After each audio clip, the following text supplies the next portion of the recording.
고난은 견디게 하시며 내게 부여한 사명을 완수할 수 있도록 길을 열어 주옵소서. 주의 말씀에 답이 있는 줄 믿습니다.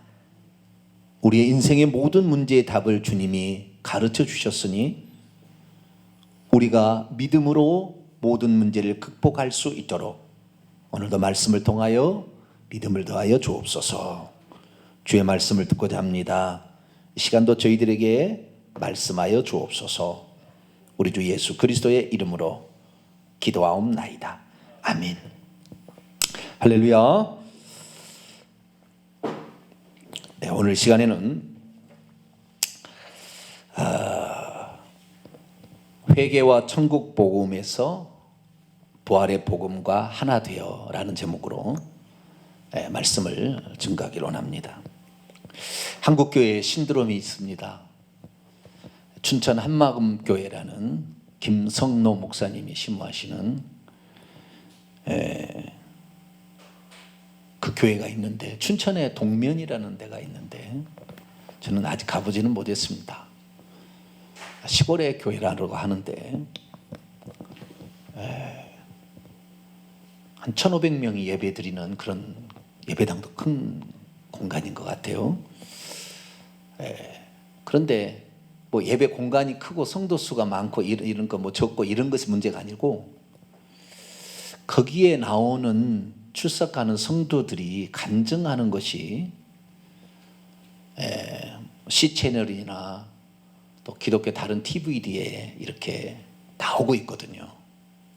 그 중에서 이제 C채널이 대표인데, C채널에 오직 주만이라는 프로그램이 있습니다.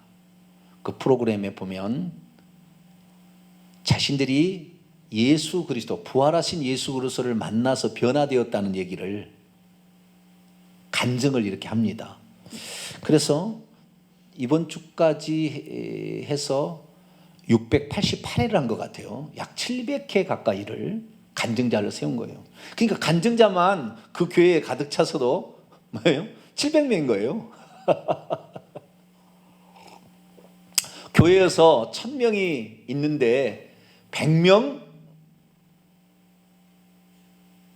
간증하기, 아니 100명도 좀 많고요. 50명 간증하기도 1000명 가운데 많지 않을 거예요.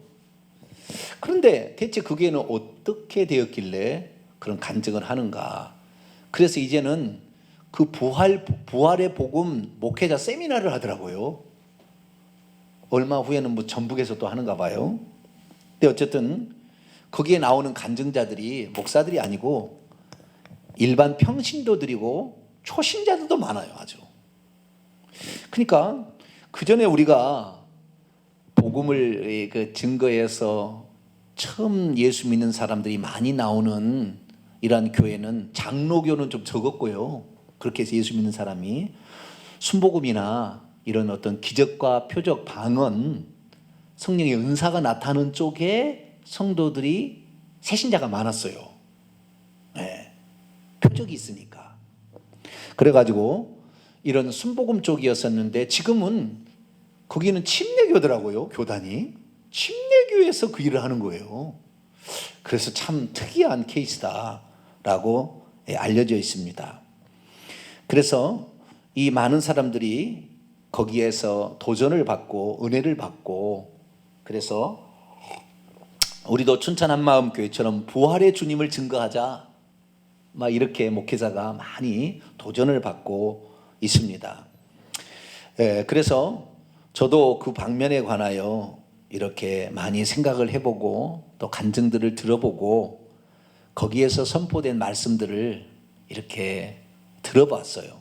들어보면서 이 부활의 복음, 그쪽에서 한마디로 타이틀은 부활의 복음이라는 거예요. 아시겠죠? 우리 교회는 뭐예요? 회개와 천국 복음. 이렇게 한다면 그 교회는 부활의 복음이라는 독특한 캐치플레이어를 걸고 복음을 증거하고 있습니다. 그래서 이 부활의 복음이 뭔가 여기를 조금 더 살펴보고, 그 다음에 이 부활의 복음이 가지고 있는 장점이 뭔가, 더불어서 마지막으로 이 부활의 복음이 가지고 있는 단점은 또 뭔가, 단점이 있어요. 단점이 있어요. 저희 교회 사랑방 모임에서 제가 이 약간의 뉘앙스를 제가 풍겼습니다만 단점이 있습니다. 그래서 우리가 이 단점을 보완하면서 장점을 살려서 우리 교회도 간증이 있는, 나만의 간증이 있는 그런 교회가 될 수 있기를 바랍니다. 자, 그렇다면 여기에서 주장하는 이 춘천 한마음교회가 주장하는 부활의 복음이란 무엇인가? 부활의 복음이란 무엇인가? 이 부분을 우선 살펴보고자 합니다. 근데 참 여러분 이걸 아셔야 되는데, 이 부활의 복음을 이 춘천 한마음교회에서 증거를 하잖아요. 예. 그리고 어떤 그 자기만의 이것은 이것이다라는 어떤 그 타이틀이 있습니다. 여기서 하는 네 가지가 있어요. 네 가지가. 부활이 뭔지에 관한 얘기가 있고요. 부활이 뭐다. 그 다음에 예수님이 누구다. 그 다음에 죄가 무엇이다. 그 다음에 어떻게 구원을 받는다. 이 네 가지가 핵심 포인트예요. 여기를 종합해 보면 이 네 가지가. 부활. 왜 부활이 중요한가? 왜 부활이 복음해야 되는가? 왜 부활이 성경의 심장인가? 뭐 이런 얘기가 계속 합니다. 그래서 이 부활이 뭐냐? 부활에 대한 정의가 있고요. 부활의 의미가 있는 거죠. 부활의 의의가. 그래서 여기에서 얘기하는 것들을 이제 살펴보게 되면 이 목사님께서 이렇게 말씀을 증거하는 성경 구절을 인용하는 것을 보게 되면 성경 구절의 내용이 절반은 틀려요. 인용하는 성경 구절이 그 목사님이 얘기하는 것과 합당하지 않아요. 그런데 어쨌든 성경 구절을 가지고 말씀을 합니다. 그래서 이 춘천 한마음교회에서 얘기하는 이 부활의 복음이라는 것은 베드로가 예수님이 이랬잖아요. 3년 동안 지난 다음에 베드로한테, 베드로야, 사람들이 나를 누구라고 하더냐? 선지자 중에 하나라고. 에레미야, 죽은 세례 요한이 살아났다고 합디다. 너희는 누구라고 하느냐? 당신은, 준은이 아닙니다. 원문은 당신은 그 그리스도, 구약 성경에 350가지 이상의 예언된 바로 그 그리스도이시며 살아계신 하나님의 아들이십니다 라고 했을 때 바요나 시모나 복이 있도다 이렇게 하잖아요.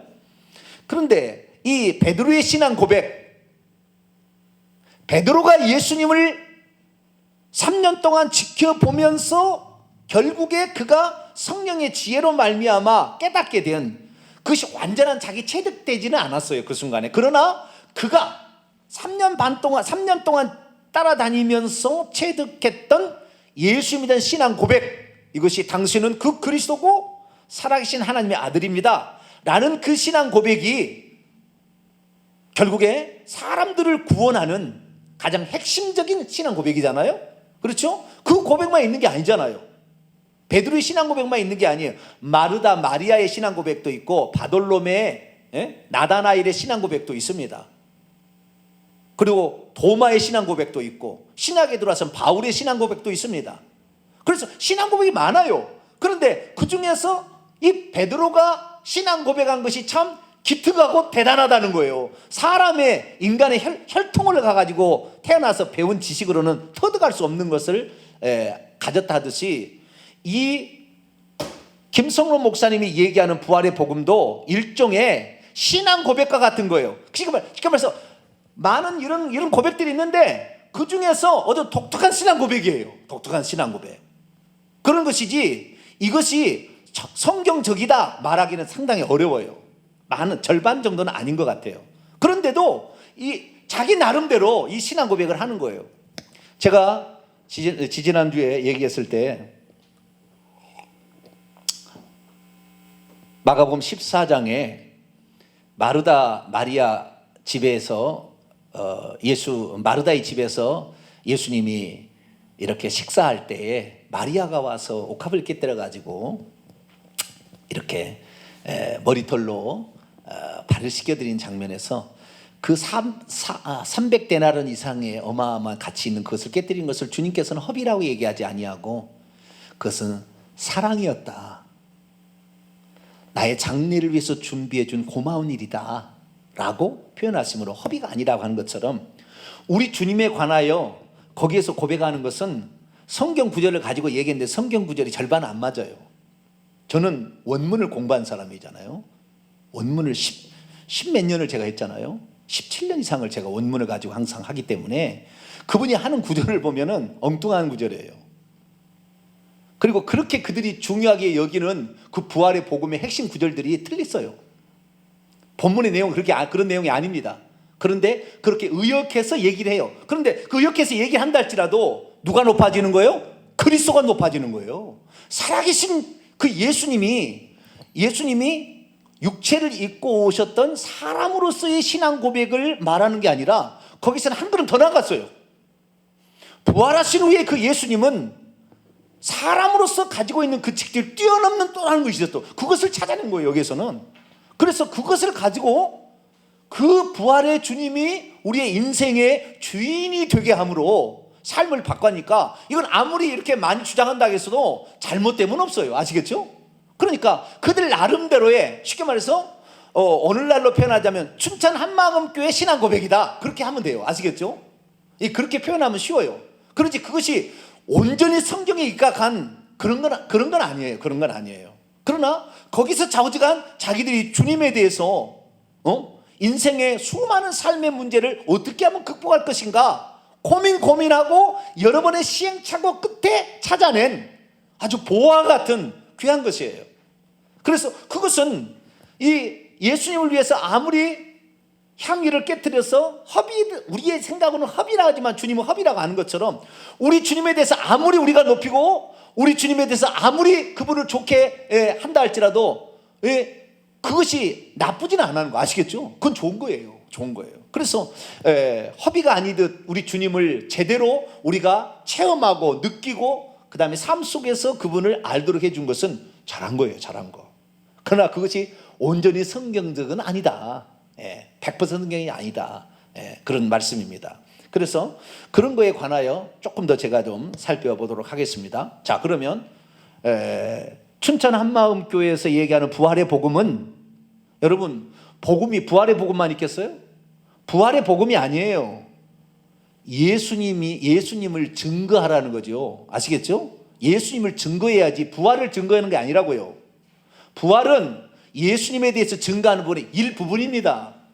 거의 전체가 아니에요. 그런데 부활이란 말을 꺼내서 얘기를 함으로 말미암아 우리가 놓쳐버렸고 우리가 그동안에 중요하게 여겼지 못했던 것을 찾아낸 거예요. 찾아냈어.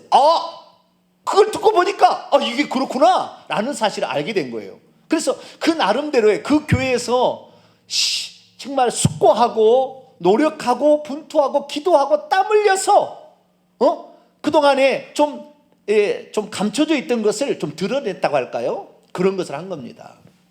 그래서 이 부활의 복음은 부활만이 복음이 아닙니다.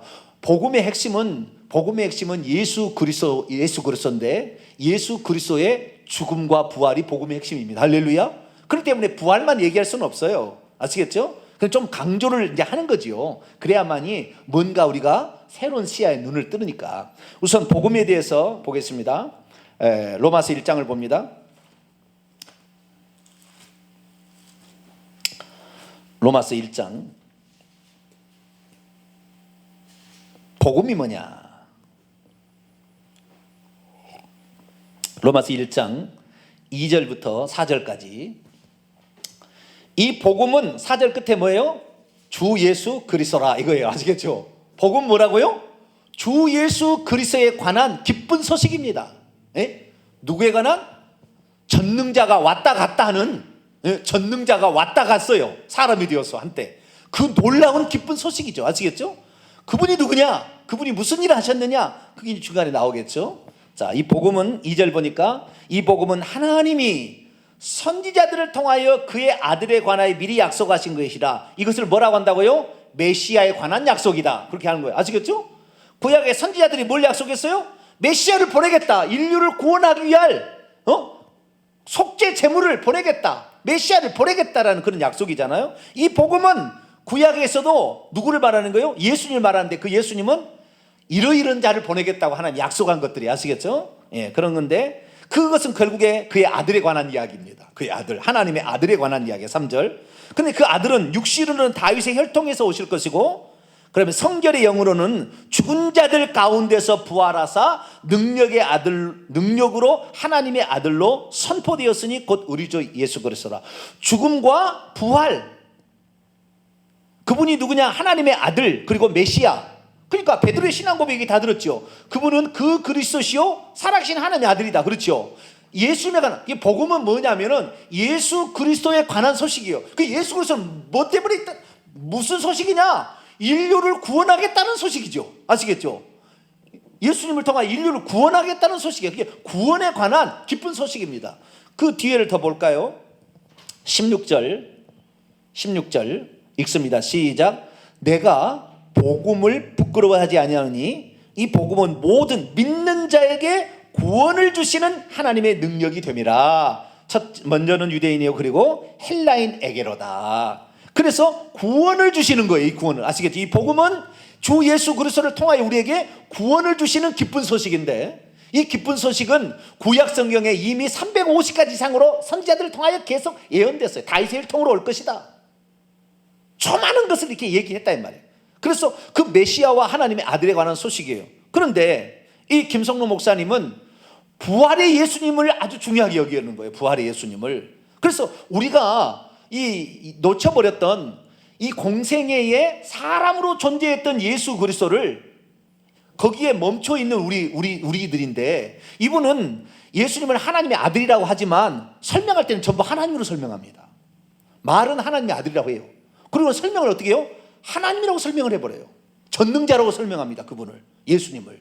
그러니까 기존 교회에서는 이런 얘기 한 적이 없어요. 계속 예수님을 하나님의 아들, 그 다음에 메시아 이렇게만 얘기하는데, 부활 후에 예수님 그리스도에 관한 요한복음 20장 28절의 도마의 신앙 고백이죠. 나의 주 나의 하나님이십니다 라는, 나의 주 나의 하나님이란 거, 예수님을 나의 주인으로 섬겨야 되고 나의 하나님으로 섬겨야 구원이 있다고 얘기를 하는 거예요. 여기는 좀 더 나은 거예요. 그래서 우리가 그동안에 놓쳤던 예수 그리스도가 그분이 누군지에 관하여 좀 더 나갔어요, 얘기가. 그래서 신선한 거예요. 근데 이것은 우리가 회개 천국 복음에서 제가 누차 얘기한 것이니까 이런 걸 얘기했습니다만은, 거기에서는 좌우정한 그것을 부활의 복음이다. 부활로 말미암아 잊혀졌던 모든 것들이, 들었던 모든 것들이 그냥 사장될 뻔했는데 부활하니까 눈이 뒤집혀져서, 아, 예수님이 진짜였구나. 저분이 하나님이신구나. 왜? 나타났다 사라지는 무소부지하신 그 하나님을 만나게 되니까. 사람이 아니잖아요. 예수님이 죽고 부활하신다면 사람이 아니에요. 그 다음부터는 사람인 것을 경험을 했던 분이지만 사람이 아니에요. 이제는. 왜? 사람이면 느닷이 왔다가 사라지지 않거든. 사람이 아니다 이 말이에요. 네. 그래서 이제 그 예수 그리스도께서 어떤 분인지에 관한 그분인데, 그분을 너의 주님으로, 이걸 조금 더 나갑니다. 주님이라는 표현을 안 쓰고 이거는 주인이라고 바꿉니다. 이 김선호 목사님은 너의 주인, 네 인생의 주인으로 그분을 모시게 되면 너가 구원을 받는다. 그래서 여기서 구원론은 우리 일반적 구원론하고 틀립니다. 우리 성경이 가르쳐준 정확한 구원론, 마가복음 1장 15절에 회개하고 복음을 믿으라, 천국에 가까웠으니. 구원은 결국에 천국에 들어가는 것인데 믿음과 회개로 천국에 들어간다. 이것이 복음이고 구원이에요. 그런데 이 구원을 여기 김성로 목사님은 뭐라고 하냐면 이렇게 구원론을 바꿨습니다. 그래서 약간 위험한 것도 있어요. 어떻게 바꿨냐면, 거기에서 말하는 전도지가 있는데 이 전도지에 그렇게 해놨어요. 예수님을 마음의 주인으로 믿어야 구원을 얻을 수 있다, 이렇게 해놨다고요. 어쩌면 매우 위험한 거예요. 이것이 매우 위험한 겁니다. 그러나 우리의 삶에 이것을, 그래서 이제 좀 이따 이제 결론적으로 제가 다 얘기하겠습니다. 이 부활의 복음이 가지고 있는 위험성이 있고, 부활의 복음이 우리에게 가져주는 놀라운 폭발적인 어떤 힘이 있어요. 그래서 우리는 이 장점을 잘 받아들여서 우리 교회가 가지고 있는 부분들의 보완점으로 이걸 쓰게 된다고 한다면, 이 폭발적인 할렐루야, 이런 거예요. 네. 그래서 이 부활의 복음이란 뭐냐? 예수 그리스도를 십자가에 못 박혀 죽으신 분으로만 생각했을 때는 제자들이 두렵고 떨어서 다 읽겠지만, 예수님의 부활을 보고 완전히 뒤집혀져 가지고 복음이 담대한 증인이 되었다. 그러니 부활이 얼마나 중요하냐, 이걸 강조하는 거예요. 그러나 복음은 부활의 복음이라고 말할 수는 없어요. 복음은 예수 그리스도의 복음이지. 할렐루야. 예수 그리스도의 복음이라고 얘기를 해야 되는 거예요. 부활의 복음이 아니라 예수 그리스도의 복음이라기가 정확한 건데, 어쨌든 한쪽을 강조하다 보니까 그렇게 나올 수 있는, 그 정도는 받아들일 만합니다. 그것이 바로 부활의 복음이다. 그리고 그들이 부활의 복음을 소개할 때 가장 중요하게 여기는 성경 구절 하나 있어요. 이 성경 구절을 잘못 해석하고 있어요. 그럼 우선 보겠습니다. 사도행전 17장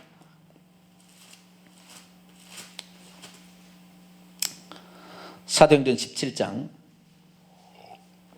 30절에서 31절, 부활의 복음에 관한 모든 간증에서 꼭 한 번씩은 나오는 거예요. 이 말이. 그 정도로 이게 강조된 이 구절입니다. 이 구절. 그러니까 어쩌면 부활의 복음에 있어서 가장 중요하게 여기는 핵심 구절이라 할까요? 이 부활의 복음의 타이틀이라고 할까요? 그 말씀이 여기 사도행전 17장 30절에서 31절 말씀이 이 말씀이에요. 이 말씀만 있는 건 아닙니다. 그런데 이 말씀이 아주 중요하게 나옵니다. 예. 로마서 14장에는 나오는데요. 좀 이따 보고요. 자, 사도행전 17장 30절에서 31절 한번 읽어볼까요? 시작. 알지 못하던 시대에는 하나님이 간구하셨거니와 이제는 어디든지 사람에게 다 명하사 회개하라 하셨으니 이는 정하신 사람으로 하여금 천하를 공의로 심판할 날을 작정하시고 이에 그를 죽은 자 가운데서 다시 살리신 것으로 모든 사람에게 믿을 만한 증거를 주셨음이라 하니라. 아멘. 여기서 주장하는 첫 번째 사실은 뭐냐면, 이 부활의 복음에서 첫 번째 사실은 하나님께서는 예수님의 부활로 모든 사람에게 믿을 만한 증거를 주셨다, 이렇게 합니다. 뭐라고요? 하나님께서는 예수님의 부활을 통해서 모든 사람에게 믿을 만한 증거를 주셨다, 이렇게 얘기하는 거예요. 어디서 근거냐? 여기에 모든 사람에게 믿을 만한 증거를 주셨다고 31절 하반절에 말하고 있잖아요. 그럼 모든 사람에게 믿을 만한 증거는 뭐냐? 그를 죽은 자 가운데서 다시 살리신 것으로 증거를 주셨다니까, 예수님의 부활이 모든 사람에게 믿을 만한 증거다라고 얘기하는데 그것은 잘못됐어요. 성경문이 그렇게 얘기 안 해요. 원문이 그렇게 얘기 안 해요. 그것을 개역성경이 의역해 놓은 것을 그러니까 원문을 알아야 되는데, 개역성경이 의역해 놓은 것을, 그것을 약간 더 조미료를 추가해서 만든 말이에요. 뭐라고 만들었냐? 이렇게 만든 거예요. 예수님의 부활은 모든 사람의 믿을 만한 증거다. 그래서 네가 부활을 몰랐기 때문에 모든 사람에게 믿을 만한 증거를 하나님이 주셨는데도 네가 부활을 몰라가지고, 예수님을 몰라서 구원도 못 받고 좌우지간 너의 중독도 해독이 안 되고 너 질병에 시달리고 귀신에 시달리고 이랬다는 거예요. 아시겠죠? 모든 문제의 원인이. 그럼 모든 믿을 만한 증거가 예수님의 부활이다, 이렇게 얘기한다는 거예요. 그런데 그 말이 아니에요. 그 말이 여기는 그 말이 아닙니다. 그러니까 뭐라고 한다고요? 부활의 복음은 춘천 한마음교회 자체 신앙 고백이라고 할까요? 그렇게 받아들이면 됩니다. 아시겠죠? 거기에서 좀 독특하게 했던 도마의 신앙 고백하듯이, 베드로의 신앙 고백하듯이 그들 나름대로의, 근데 신앙 고백도 아니에요, 정확히 표현하자면. 왜냐하면 그들의 구원론은 이것만 봐서는 틀리니까. 예수님을 마음의 주인으로 믿어야 구원을 받는다, 이 말이 맞지 않아요. 성경에 한 번도 예수님을 마음의 주인으로 믿어야 구원을 받는다는 성경 구절은 없습니다. 그런 나오지 않습니다. 의역입니다. 이것도 자기 나름대로 개발한 거예요. 아시겠죠? 근데 이것이 구원을 얻는데 많은 도움이 됩니다. 도움은 돼요. 그러나 이 구절로 완료될 수가 없어요. 이 구절로 하면 안 돼요. 이 구절만 갖고 하면 안 되는 거예요. 아시겠죠? 여기에 선언 갖고 여기에 선언으로 해서는 안 되는 것입니다. 그래서 춘천 한마음교회가 어떤 면에서는 우리에게 매우 도전을 주지만 그것이 치우칠 수 있다는 걸 알아야 돼요.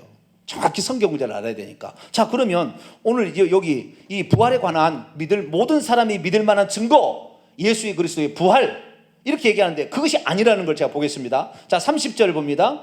알지 못하던 시대에는 무지한, 그러니까 시간들 안에는 하나님이 간과하셨어요. 관대하게 이렇게 지나치셨다 이거예요. 지나치셨지만 이제는, 중요합니다, 이제는 어디든지 사람에게 다 명하여 회개하라 하셨다. 그러면서 왜 회개해야 하는지 31절에 이는이 원문에 보면 왜냐하면 그러니까 모든 사람이 이제는, 옛날에는 회개하지 않고 그냥 넘어갈 수 있었는데, 이제는 반드시 회개해야 된다. 왜 그러느냐? 그 이유를 31절에서 밝히고 있는 거예요. 아시겠죠? 그러니까 왜 회개해야 되는지 그 이유를 말하는 것이지 예수님의 부활이 믿을 만한 증거라는 말이 아니에요. 자, 우선은 그럼 31절. 왜냐하면 정하신 사람을 통하여 천하 세상으로 공의로 판단하실 날을 작정하셨기 때문이다. 자, 왜 회개를 해야 되냐면 하나님께서 정하신 사람은 누구겠어요? 예수 그리스도겠죠. 예수 그리스도를 통하여 천하를 공의로 심판할 날을 작정하셨기 때문에 이제는 어디서든지 누구든지 다 회개해야 된다. 회개와 천국 복음에 대해 회개의 중요성을 얘기하고 있는 거예요. 회개의 중요성을 얘기하고 있는 본문은 왜 회개해야 되느냐? 하나님께서 정하신 사람 예수 그리스도로 말미암아 천하의 사람들을 공의로 심판할 날을 작정하셨기 때문에 너희들은 반드시 회개해야 된다. 회개치 아니하면 그 심판을 견딜 수 없어. 너 죄 때문에 지옥 간다 그 말이죠. 그런 말입니다.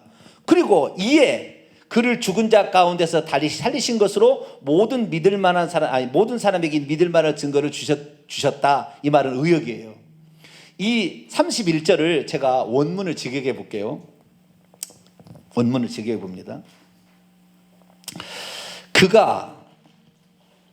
그는 하나님입니다. 그가 지정했던 사람 안에서 그가 공의로 세계를 심판하려고 그가 나를 정하셨기 때문이다. 그를 죽은 자 가운데서 일으키신 후에 그리고 모두에게 믿음을 주신 후에 하나님이 하신 일을 그 뒤에 얘기하고 있어요. 31절 하반절에 얘기하는 거예요. 뭐요? 그를 죽은 자 가운데서 일으키신 후에 원문을 직역하면은 그를 죽은 자들로부터 부활시킨 후에 그를 통하여 천하로 모든 사람으로 공의로 심판할 날을 작정하기 때문에 회개하라 이 말이고요. 또 하나 모두에게 믿음을 제공하신 후에 그 예수 그리스도를 믿으면 그 예수 그리스도의 복음이 전파되게 되면 그 예수 그리스도가 누군지의 얘기를 듣고 믿음이 생기기 때문에 그것을 듣고도 회개치 않은 자를 심판하시겠다 그 말이에요. 그러니까 예수의 부활이 믿을 만한 증거라고 쓸 수 있는 구절이 아닙니다. 그런데 얼핏 보면 그런 비슷하게 써먹을 수 있어요. 써먹을 수 있는 원문은 그런 뜻이 아니에요. 왜 회개해야 되는지 그 이유를 밝히고 그의 근거로서 하나님은 예수 그리스도께서 죽고 부활하심으로 죽은 게 뭐예요? 너의 죄를 위해서 죽었고 부활하신 것은 너를 살리기 위해서 다시 살아나셨다. 이거 첫 번째 하고 두 가지의 증거로 드는 거예요. 하나는 뭐예요? 하나는 예수 그리스도의 죽음과 부활이고 하나는 믿음을 모든 사람이 믿을 수 있도록 그 믿음을 주신다 이 말이에요. 주신다. 그 두 가지를 얘기하는 것이지 예수 그리스도의 부활이 믿을 만한 증거라는 말이 아닙니다. 그런데 이 간증을 들어보면 다 이 사람들은 배운 대로 하는 거예요. 이 김성록 목사님 얘기한 대로만 하는데 성경 구절이 다른 구절이 다 그래요. 여기서 이 얘기하는 구절이 다 그래요. 절반은 다 잘못됐어요. 절반은 틀려요. 사실은. 그런데 그렇다고 해서 예수님을 막 깔아뭉기거나 예수님의 전능성을 훼손하거나 이런 게 아니라 오히려 예수 그리스도의 주되심과 그 부활의 중요성을 더 이렇게 좀 잘해보려고 하는 모습이 있기 때문에 봐줄만은 하는 거예요. 봐줄만은. 자, 그러면 무엇으로 그러면 이 김성록 목사님은 이 구절을 이렇게 처음에 자기들이 선언할 때 하나님께서는 예수님의 부활로 모든 사람에게 믿을 만한 증거를 주셨다. 여기에 부활로 모든 사람에게 믿을 만한 증거를 뭘 믿을 만한 증거를 주셨다는 건가요? 그런 말이 없어요. 부활이 믿을 만한 증거다. 그런 말로 해석해 버리는 거예요. 쉽게 말해서 모든 사람에게 믿을 만한 증거를 예수 그리스도가 예수 그리스도 부활로 말미암아 뭘 주었는지는 얘기하지 않아요. 아시겠죠? 이 부활을 통하여 예수 그리스도께서 속죄자로서의 믿을 만한 증거를 주셨다. 그렇게 말하는 것도 아니고 예수 그리스도가 하나님이라는 사실에 대해서 믿을 만한 증거를 주셨다. 그런 것도 아니고 하나님께서 그의 아들로 이사야 9장 6절의 말씀에 따라서 하나님께서 아들의 신분으로 오셔서 십자가에 죽고 부활하심으로 그래서 그분이 예수님이 하나님의 보내신 자라는 어떤 믿음의 증거냐 이런 말이 없어요. 그러니까 부활 자체를 아주 중요하게 여기는 거예요. 근데 부활 자체가 중요하지 않다는 얘기 아닙니다. 예수 그리스도가 그분이 누구신지에 관한 얘기도 중요한데 부활이 더 중요하게 여겨져 버리는 거예요. 또 어떤 사람은, 그래서 어떤 나쁘게 평가하는 사람은 부활교다, 거기는 부활교. 부활이 만능이다, 저기는. 부활이 모든 게 다 해결한다. 부활만 하면 다 아는 것이고, 부활만 하면 모든 문제가 해결되고, 부활만 하면 천국도 가고, 부활이 뭐 예수님보다 더 뛰어나다, 이렇게 얘기를 한다고요. 어떤 나쁘게 평가하는 데는. 그럴 만한 것이 전혀 없는 건 아니에요. 그러니까 이 말이 성경 구절 말씀도 인용을 할 때 잘못 인용했어요. 부활이 믿을 만한 증거가 아니고, 하나님께서 예수 그리스도께서 예수 그리스도를 말하며 공의로 심판할 텐데, 그게 뭐요? 예수님이 이 땅에 오셔서 죽고 부활하신 그 사건을 너희들이 받아들이게 되고, 그 다음에 회개한다면 심판 안 받지만, 그리고 그 사실을 듣고 믿음을 갖게 되면, 그래서 그 믿음과 회개로 천국 간다는 것을 얘기했다는 말인데, 부활이 믿을 만한 증거라고 얘기를 한 거죠. 그래서 이 성경 구절 해석은 좀 틀렸어요. 그러나 뭐 성경 전체를 보고 어떤 신앙을 봤을 때는 틀린 말은 아닙니다. 그치, 틀렸다고 말할 수는 없어요. 그러나 근거 자체가 잘못되었고, 뿐만 아니라 부활을 중요하게 하는데, 부활이 중요한 게, 아까 내가 그랬죠. 복음이 뭐라고요? 예수 그리스도의 복음이어야 됩니다. 할렐루야. 부활의 복음이 아니라 예수 그리스도의 복음이요. 그렇기 때문에 예수 그리스도의 복음은 부활만이 아니라 십자가도 들어가는 것이고 회개도 들어가는 거예요. 아시겠죠? 다 들어가서 예수 그리스도의 복음이 중요한 거예요.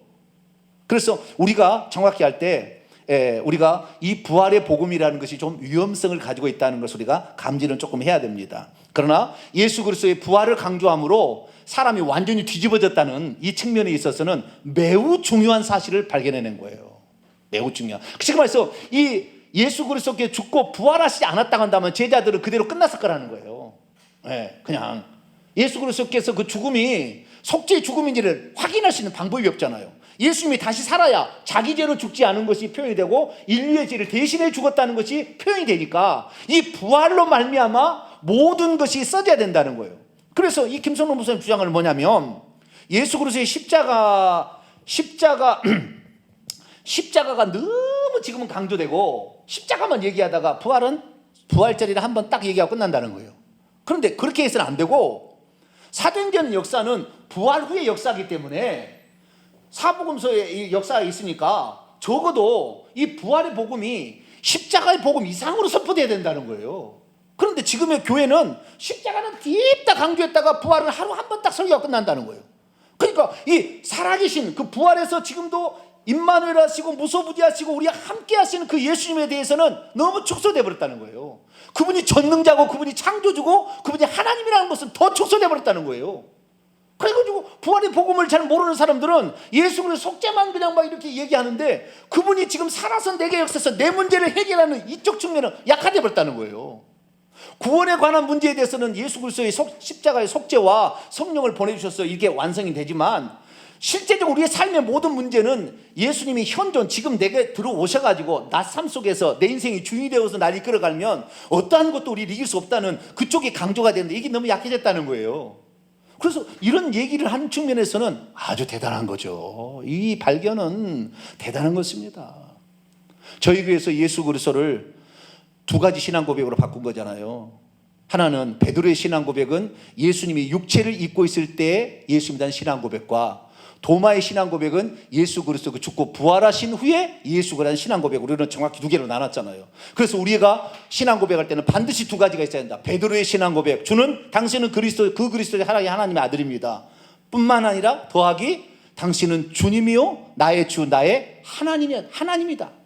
이 신앙 고백이 같이 가야 우리의 구원은 완성된다라는 얘기를 제가 한 것은 이 두 가지라는데, 이 두 번째 일을 너무나 지금 교회에서는 얘기 안 하는 거예요.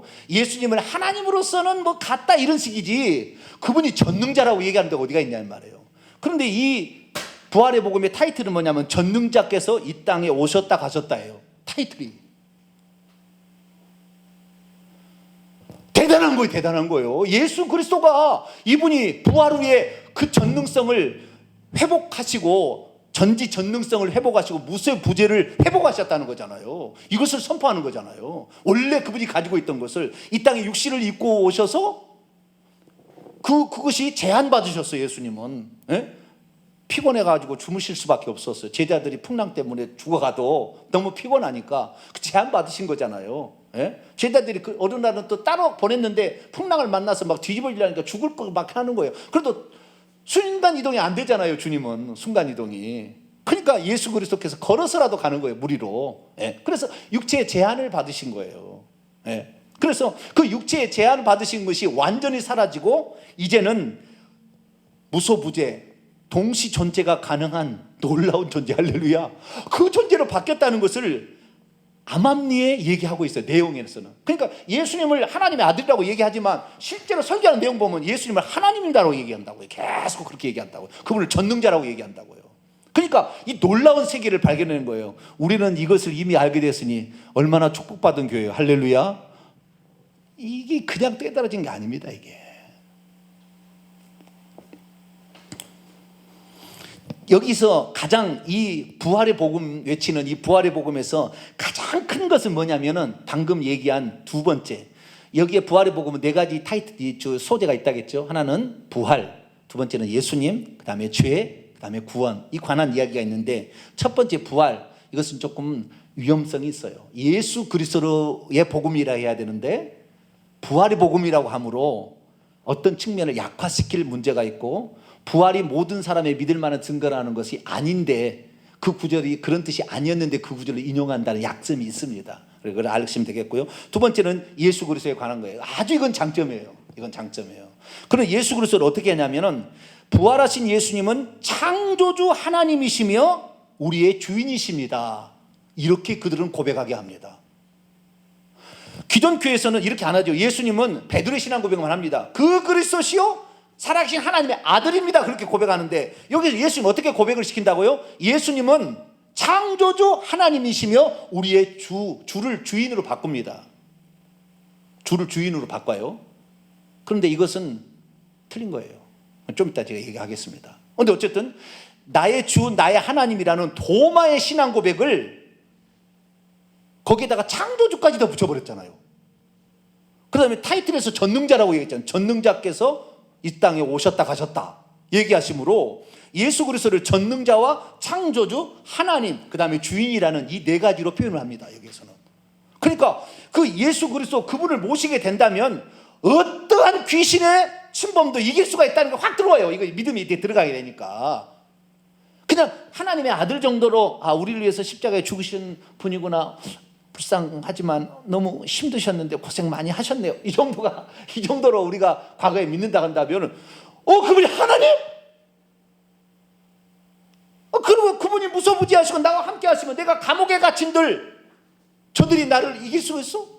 그러니까 감옥에 갇힌 거 하나님 꺼내버리잖아요. 그냥 그렇듯이 우리가 감옥에 갇힌다 해서 나의 문제가 되는 거야. 질병이 내가 갇힌다 해서 문제가 되는 게 아니에요. 왜? 우리 주님이 주인인데, 이분이 하나님인데, 이분만 있으면 나는 천국에 갈 건데, 내가 뭐 아픈들 무슨 성이 있으며 내가 무슨 귀신 이것들이 어디서. 그러니까 여기에서는요 무당이 돌아와서 변화됐다는 이야기가 수두룩 나와요. 자기 주인인 귀신을 섬기다가 요한일서 5장 18절의 말씀처럼 하나님께 나신 자마 저를 지키심에 악한 자가 그를 만지지도 못한다. 이분이 전능자였어? 하나님의 아들 뿐만 아니라 전능자였어? 그랬구나. 이 믿음이 확 들어가니까 이 귀신, 그 믿음이 들어가는 순간에 주님을 그 주님으로, 내 주인으로, 그 전능자를, 그 창조주를 나의 주님으로 마음속에 받아들이게 되니까 귀신이 얼씨를 못하는 거예요. 귀신이. 할렐루야. 그러니까 이 중독된 사람이 다 달라지는 거예요. 여기는 중독 해방의 간증, 중독, 무슨 중독, 마약, 술 중독, 성 중독, 무슨 동성애 중독, 그 다음에 뭐 좌우지간 수많은 중독, 인터넷 게임 중독, 수많은 중독도 있잖아요. 그런 중독들에서 해방됐다는 간증이 제일 많아요. 그래서 여기에 장점으로 들어간다면 보통 교회에서는 그런 거 하면은 기도해라고 그런다고요. 기도해라고. 기도한다고 낫나요? 기도하면 낫냐고요. 물론 진실로 기도하면 낫겠지만 그런 믿음이 그 사람이 지금 중독되어 있는데 그 사람은 그 믿음이 그렇게 생겨요? 이 기도가 나의 살 길이라고 생각하고 막 나오고 막 들밀고 막 기도하고 하겠냐고요. 중독되어 있는데 안 되잖아요. 그래서 교회에서도 그게 안 되니까 교회에서는 뭐 갖고 이 중독을 해결하냐면은 상담과 약물입니다. 뭐라고요?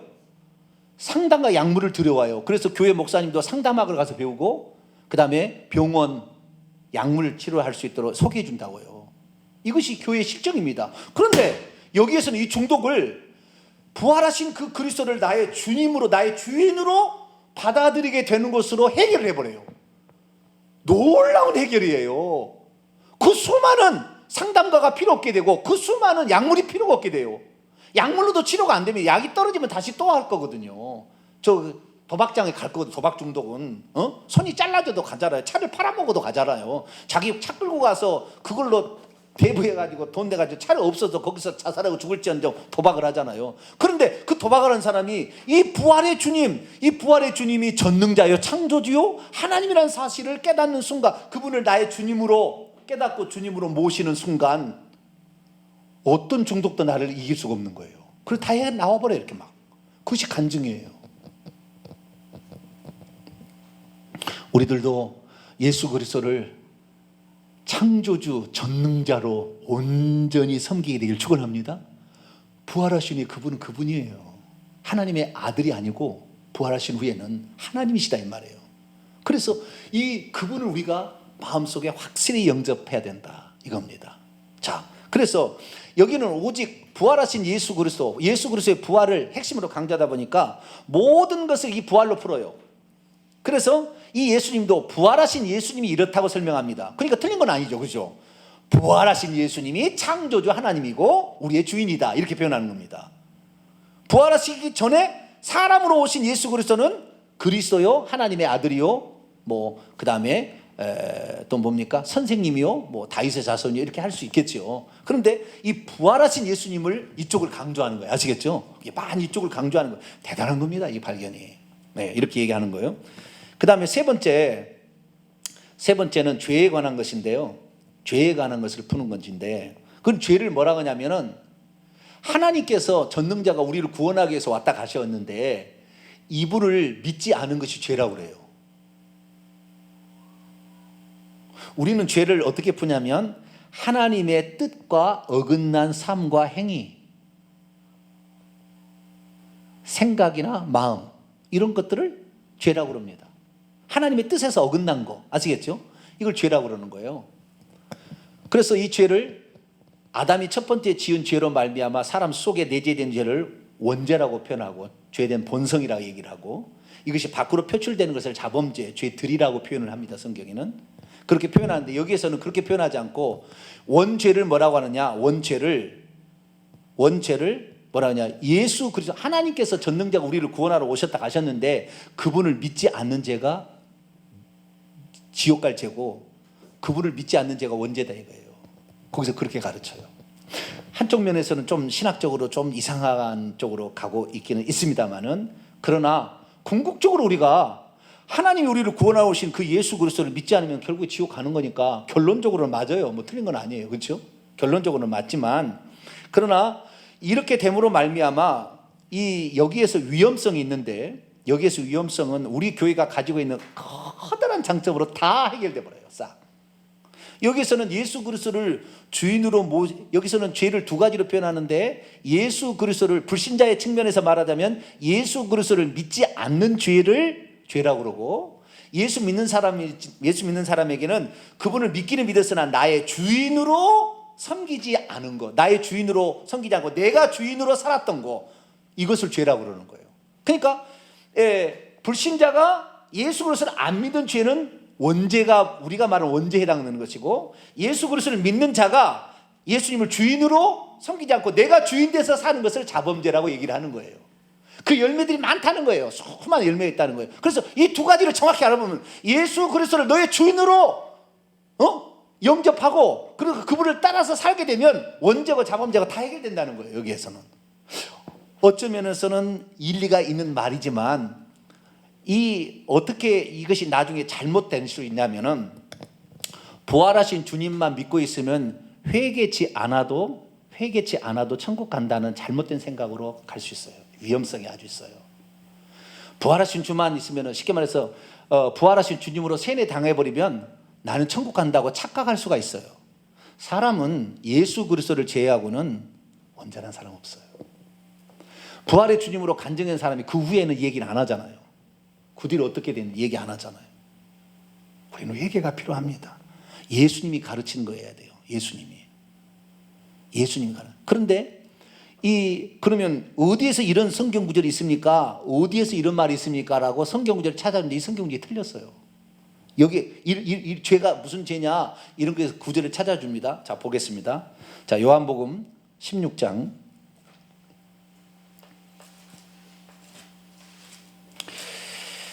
이 김성로 목사님의 이 복음에 대해서 장점과 단점이 있는데 어떤 대를 설명은요, 이 김성로 목사님을 아주 나쁘게 평가하더라고요. 그러면 그렇게 평가하는 기준이 있어야 될 거 아닙니까? 그 기준이 뭐냐? 보편적으로 자기가 가지고 있는 어떤 생각이라 할까요? 믿음의 체계라고 할까요? 좀 더 나쁘게 표현하면 교리라는 것으로 판단을 하더라고요. 근데 묻고 싶어요. 당신 교회에 그렇게 많이 중독된 사람들 과연 얼마나 이렇게 치유받은 게 있습니까? 삶의 간증이 있습니까? 결과가 있냐 이 말이에요. 결과가 믿는다고 말은 쳐대지만 결과가 있냐 이 말이에요. 그러니까 함부로 말할 수는 없어요. 그러면은 그가 잘못됐다고 얘기하려면 그가 말하는 성경 구절이 잘못된 걸 얘기하면 되죠. 저는 성경 구절을 얘기합니다. 성경 원문대로 정확히 얘기해야죠. 예, 그렇게 얘기해야 돼요. 그런데 이분이 얘기하는 것은요, 일종의 신앙 고백이요, 성경 구절을 정확히 따온 게 아니라 이렇게 해봤더니 이렇게 대단한 거예요. 그리고 예수님을 높이는 거예요. 예수님을 전능자로 할렐루야. 그러니까 결국에 궁극적으로 틀렸다고 말할 수는 없어요. 그들의 삶 속에서 찾아낸 부활하는데 자신 나름대로 간증이라는데 뭐라고 하겠어요? 이것을 신학적으로 틀렸다 말하겠어요? 그러나 우리가 정확한 각 성경이 말하는 걸 알아야 되는데 예수님이 뭐라고 말하는지를 정확히 알아야지. 예수님이. 그래서 우리는 알아야 되는데 예수님이 뭐라고 얘기했느냐, 여기는 이 사람의 죄가, 근원적인 죄가 예수님을 믿지 않은 죄다.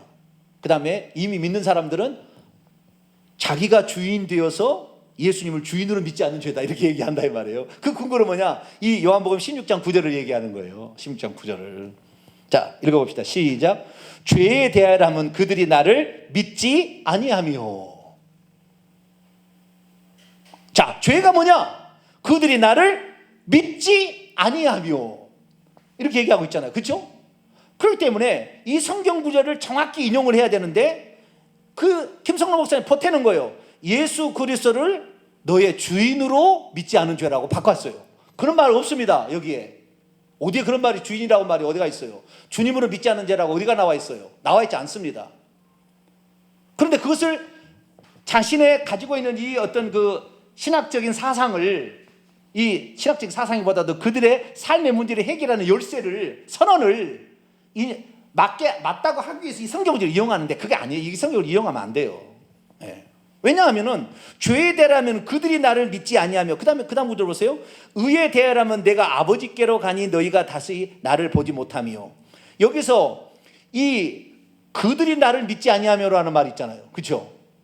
무엇으로 믿지 않는지는 아직 안 나왔어요. 그런데 자, 여기서 지금 예수님이 얘기하는 대상이 제자들도 있고 그들도 있어요.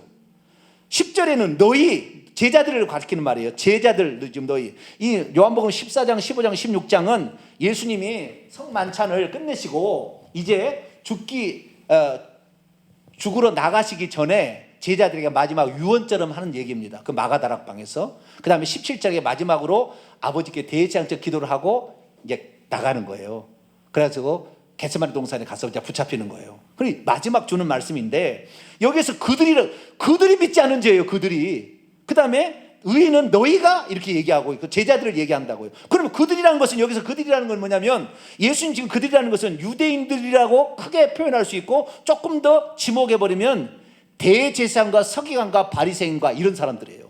그들이 나를 믿지 않는다는 거예요. 내가 구약시대에 이미 350까지 예언된 그 메시아로 왔건을 요한복음 1장 11절에 자기 땅에 오매 자기 백성이 영접해야 되는데 자기 백성이 대표자라는 사람들이 예수님을 배척하고 신성모독죄라고 네가 어떻게 하나님의 아들이라고 죽여버린다는 거예요. 그러니까 지금 하나님께서 아들의 신분으로 구원하러 왔는데 제자들은 그것을 믿었어요.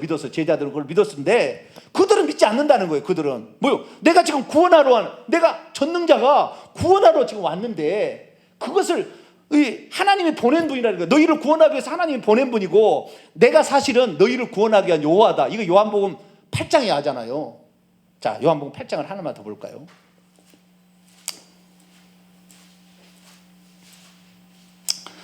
주여, 이러다가 밤새는 거 아니에요? 네, 그렇지만은 한 대까지 좀 해봅시다.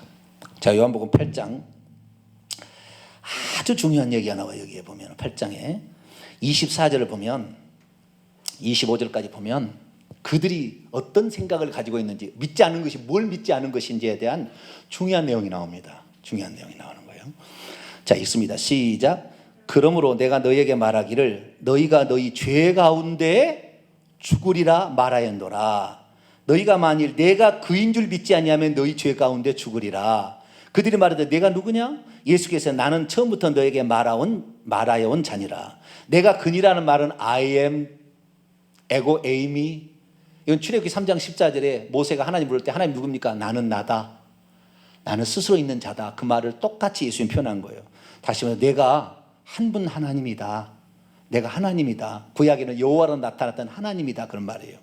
여기까지 너무 많이 들어가면 안 되고요. 그들이 예수님이 하나님께서 구약에는 여호와로 오신 분인데 자우지 한 분 하나님께서 이 땅에 구원하기 위해서 아들의 신분으로 오셨다는 것을 믿지 않는 것이 죄다 이 말이에요. 그걸 구원하러 오신 그분을 믿지 않으면 어떻게 구원을 받으시냐 이 말이에요. 그러지 예수님을 너의 주인으로 섬기지 않는 죄가 아니에요. 이 구절은. 그런데 여기서는 뭐요? 그 죄라는 것이 저희가 나를 믿지 않느냐 이걸 의역을 해가지고 주인으로 믿지 않은 죄라고 이렇게 바꾸는데 이건 아니에요. 그렇게 하면 안 되죠.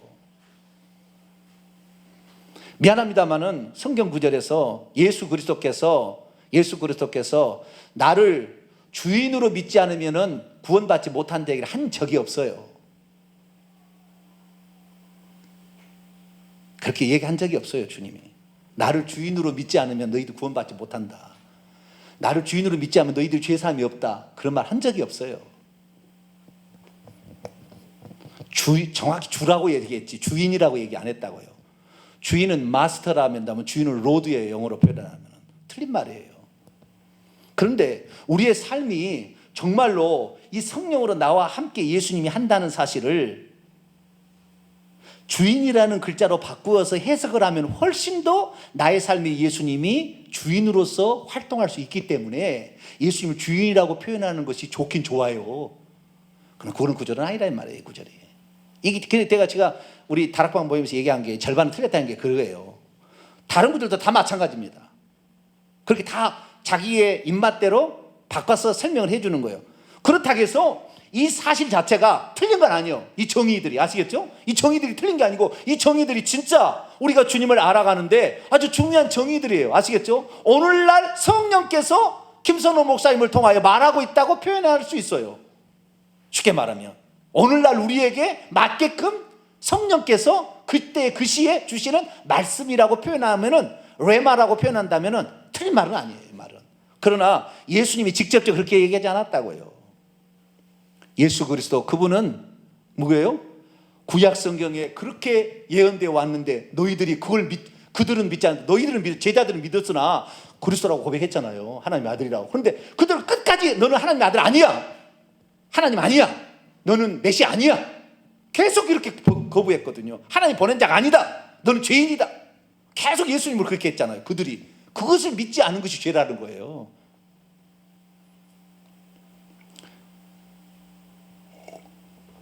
그래서 우리의 죄의 시작점이 하나님이 우리에게 베푸신 그 구원의 은총을 거부한 것이 엄청 큰 죄라는 것을 이 목사님은 찾아냈어요. 아주 중요한 걸 찾아냈어요. 감춰질 뻔한 거예요. 그런 얘기를 우리가 이런 얘기도 듣긴 들어봤어요. 예수 믿지 않는 죄가 가장 큰 죄다 이런 얘기는 들어봤지만 이것이 근원적인 죄고 이것으로 말미암아 진짜 구원으로 향하는 길목에도 들을 수 없다는 것을 이분은 찾아낸 거예요. 오늘날의 성령이 주시는 말씀이에요. 귀한 말씀이죠. 그러나 성경 구절을 잘못 해석하고 있어요. 정확히 원문적으로 그 다음에 이 배경을 아울러서 다 설명을 해줘야 되는데 그러지 못하고 있어요. 죄랑은 뭐냐? 예수님을 너의 주인으로 섬기지 않고 네가 주인 된 것이 죄다, 이렇게 설명하는 거, 이 구절을 썼는데 아닙니다. 그거 아닙니다. 두 가지가 더 있는데요, 너무 오래 하면은 이제 회개의 부분과 구원의 부분에 관한 얘기를 해야 돼요. 그리고 그 다음에 이 김성록 목사님의 부활의 복음의 장점과 단점을 요약해 줘야 되는데, 이 부분에 관하여서는 한 번 더 해야 될 것 같아요. 오늘 너무 많이 했으니까 제가 지금까지 얘기한 것만 해도 어마어마한 겁니다. 그래서 지금까지 한 말을 정리하고 오늘은 이렇게 마치고요, 다음 주 금요일 날 이 뒷부분에 대해서 더 얘기를 좀 해보도록 하겠습니다. 자, 정리합니다. 김성록 목사님이 얘기하는 것은 부활의 복음인데요, 이제 이 부활의 복음이 왜 필요했는지에 관하여 다음 시간에 이제 진짜 얘기를 해야 돼요. 왜냐하면은 이 부활의 복음은 우리의 영혼이 천국 가기 위해서 필요한 복음이라기보다는 우리의 삶의 당면한 문제를 해결하는 열쇠예요. 그래서 조금 다른 거예요. 우리 교회에서 말하는 회개와 천국 복음은 우리의 영혼이 천국 가는데 절대적으로 필요한 복음이라 한다면, 김선호 목사님은 그런 것이 아니에요. 우리의 삶의 문제들, 쉽게 말해서 열등감의 문제, 그 다음에 중독의 문제, 그 다음에 귀신에 괴롭히는 문제, 이런 것들을 해결하는 열쇠가 뭐냐면은 부활하신 예수님을 너의 주인으로 모셔라 이거예요.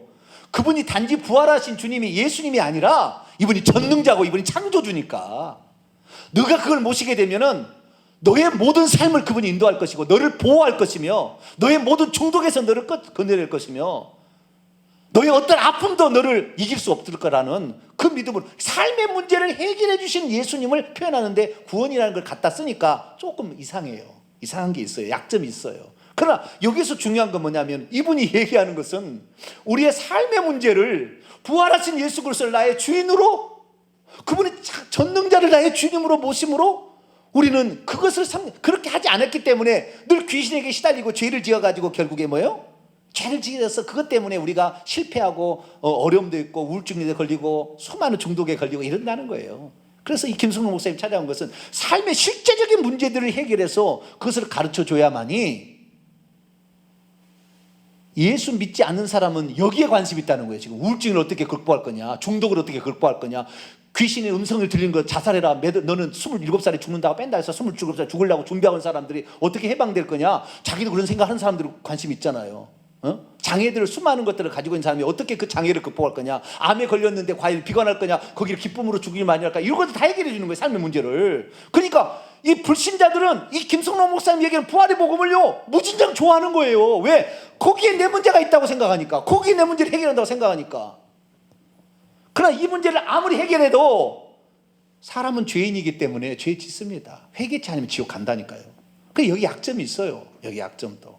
그래서 우리가 이 부활의 복음이라는 거, 이 부활의 복음을 통하여 나는 이분께 정말 감사한 것은 예수님이 누군지, 부활 후에 예수님이 누군지에 대해서 제대로 문을 좀 열었다고 할까요? 다 열지는 않았어요. 그분이 보좌에 앉아 계신 하나님과 얘기 안 해요. 요한계시 나오지만 그까지 아직 못 갔어요. 아직 못 갔지만 좌우지간 부활하신 예수 그리스도의 그분이 얼마나 위대하신 분이고 만왕의 만주의 주가 되시는 아주 전능자라는 사실을 공개적으로 얘기하기 시작했다는 거예요. 한국교회에서. 대단한 분이에요. 대단한 분이에요. 이거 하나만으로도 저는요 이분의 가치를 높여드려야 한다고 생각해요. 이거 하나만으로. 많은 구절을 이용한 것이 너무 엉터리지만 좌우지간 이거 하나만 찾아낸 것도 나는 귀하다고 봐요. 한국교회가 살아나는데, 현실 문제를 해결하는데, 상담으로, 지금 예수 믿어도 상담으로 해결해야 되고, 예수 믿어도 뭐요? 약물로 해결해야 된다 이 말이에요. 왜? 기도를 하라는데 기도가 나옵니까? 안 나오지. 그러니까 상담으로 해결하고, 예수 안 믿는 데 가서 손을 벌려야 되는 것을 예수 안으로 들어오게 만들어버렸어요. 할렐루야. 이거 얼마나 큰 거예요. 얼마나 큰 거예요. 예수님이 누군지를 제대로 발견하니까, 할렐루야. 예수님이 누군지를 제대로 알아야 우리의 삶의 문제가 해결됐어요.